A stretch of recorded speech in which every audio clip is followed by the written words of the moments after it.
নমস্কার বন্ধুরা, কেমন আছো? আশা করি তোমরা সকলে খুব খুব খুব ভালো আছো। আমিও ভালো আছি।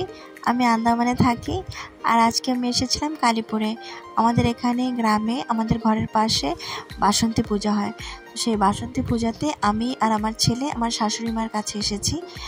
আর তোমরা দেখছোই আমি অনেক দিন থেকে ব্লগ ছাড়ছি না। আমার শরীরটা ভালো ছিল না, তাই আমি কিছুদিন 15 দিন 20 দিনের উপরে হয়ে গেছে আমি কোনো ব্লগ ছাড়িনি। তাই ভাবলাম আজকে একটা ব্লগ ছাড়ি। তো গ্রামে এসেছি, এখানে খুবই নেটওয়ার্কের প্রবলেম।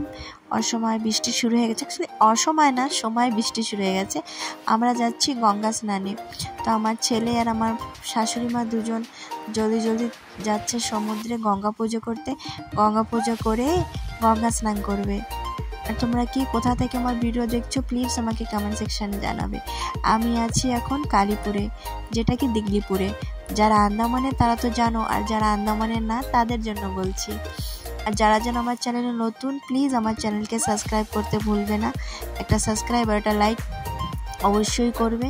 এই যে আমার ছেলে ঠাম্মিমাকে দেখে শুরু হয়ে গেছে, আর ও তো যা করবে সেটা তোমরা দেখতে থাকো। আমি আর কি বলবো, তোমরা দেখো ভিডিও। বাই।